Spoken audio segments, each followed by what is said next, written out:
খারাপ জিনিস। আবার মাছটা খুলেন দেখে। ওর পরিবারের জন্য আসতে বলা হয়েছে, ঝামেলা মোটানোর জন্য। গভীর রাত, চারদিকে পিন পতন নীরবতা, কিন্তু একটি ঘরের ভিতরে তখন চলছে চরম উত্তেজনা। এলাকাবাসীর দাবি হাতে নাতে ধরা পড়েছে পরকীয়া প্রেমিক প্রেমিকা। কিন্তু আশ্চর্যের বিষয় হলো অভিযুক্ত ব্যক্তি কোনো অনুতপ্ত হওয়ার বদলে উল্টো ক্যামেরা চালিয়ে ভিডিও করতে শুরু করেছে। পরকীয়ার দায় এড়াতেই কি এই ভিডিও ডামা, নাকি এর পিছনে লুকিয়ে আছে অন্য কোনো রহস্য? ওর কাছে তো দিবেন, ওই তো সত্যই দিবে, ওর তো নিবেন না। তুই বল তোর কি করছে কো? ওর বাবা মার কথা বলে দুজনের কি কাছে খারাপ হবে নাকি? কেরা মারছে কো? ধমকাইলে তো ওর বাবা যদি ধমক দেয়, ওর বাবা যদি ওর ধমক দেয়, না না, ওর যদি ওর বাবা ধমক দেয় উল্টো ওর মার নামে বলবো। ছোট বাচ্চারা আপনি প্রেসার দেন, ওর বাবারে প্রেসার দিতে বলেন। এটা ঠিক না। রোজার অবস্থায় সংসার করলে সংসার ভালো করে করেন, না করলে সেপারেট হয়ে যান। লোক হাসায়েন না। আর এই যে মানুষজন যা করতেছেন পুরো গ্রামবাসী বেঁচে দেখেন এখানে। ঘটনাটি ঘটেছে একটি সাধারণ মধ্যবিত্ত পরিবারে, যেখানে দীর্ঘদিনের পুঞ্জীভূত ক্ষোভ আজ রাজপথে এসে ডেকেছে। ভুক্তভোগী তার স্বামীর বিরুদ্ধে পরকীয়ার অভিযোগ তুলেছেন। তার দাবি, সন্তানদের ভবিষ্যতের কথা ভেবে তিনি এতদিন সব সহ্য করে গেছেন। অন্যদিকে অভিযুক্ত স্বামীর দাবি, তিনি 3 দিন আগেই অন্য একজনকে বিয়ে করেছেন এবং স্ত্রীর খারাপ ব্যবহারের কারণে তিনি এই সিদ্ধান্ত নিতে বাধ্য হয়েছেন। কিন্তু প্রশ্ন হলো, বিয়ের 3 দিনের মাথায় কেন এমন আপত্তিকর পরিস্থিতি সৃষ্টি হলো?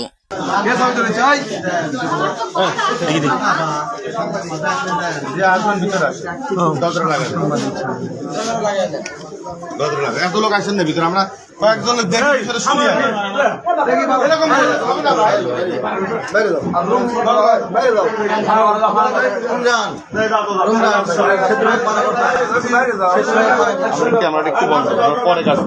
ঘটনাটি বিশ্লেষণ করলে কিছু গভীর অসঙ্গতি চোখে পড়ে। স্বামী দাবি করেছেন তিনি বৈধভাবে বিয়ে করেছেন, কিন্তু এলাকাবাসীর উত্তেজিত মনোভাব এবং তার পূর্বের আচরণের বর্ণনা ভিন্ন কিছুর ইঙ্গিত দেয়। আবার স্ত্রীর ভাষ্য অনুযায়ী স্বামী গার্মেন্টসে চাকরির সময় থেকেই পরকীয়ায় লিপ্ত। এখানে একটি বড় প্রশ্নের উদয় হয়, যদি বিয়ে বৈধ হয়ে থাকে তবে কেন অভিযুক্ত ব্যক্তি পালিয়ে না গিয়ে বা স্বাভাবিক কথা না বলে মোবাইল দিয়ে পাল্টা ভিডিও করে পরিস্থিতি জটিল করেছেন? এটি কি কোনো আত্মরক্ষার কৌশল, নাকি দায় এড়ানোর প্রচেষ্টা? তাহলে আমি 3 দিন ধরে বিয়ে করবো কেন?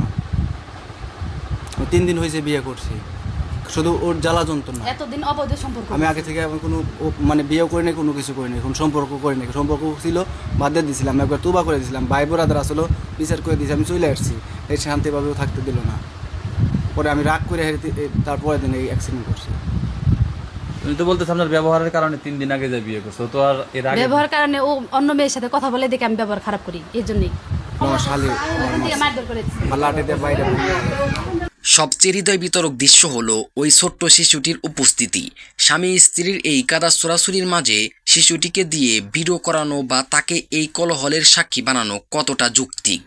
এই ধরনের পারিবারিক কোন্দল শিশুদের মনস্তাত্ত্বিক বিকাশে দীর্ঘদিনের নেতিবাচক প্রভাব ফেলে।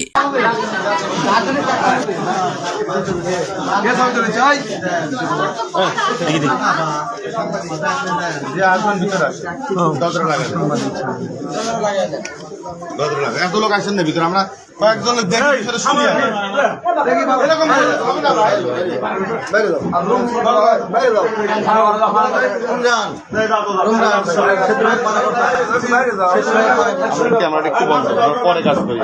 আমরা কাউকে সরাসরি অপরাধী হিসাবে চিহ্নিত করছি না, তবে একটি সাজানো সংসার যখন এভাবে ভেঙে চুরমার হয়ে যায় তখন দায়ভার কারো একার থাকে না। স্ত্রীর অভিযোগ নাকি স্বামীর পাল্টা যৌক্তিক? সত্য আসলে কোথায়? পর্দার আড়ালের এই দ্বন্দ্ব কি ন্যায় বিচার পাওয়া সম্ভব? আপনাদের কি মনে হয় এই পরিস্থিতির জন্য আসলে কে বেশি দায়ী? আপনার মতামত অবশ্যই কমেন্টে জানিয়ে দিবেন। সিচুয়েশনটা তৈরি হয়েছিল তখন আসলে হাতাহাতি, তখনকার হাতাহাতি রাগের সময় হাতাহাতি হয়েছে যে আমার বোন রে ধরছে, ওইটা ছাড়াইতে যাওয়ার হাতের নাকে এরকম ই লাগছে।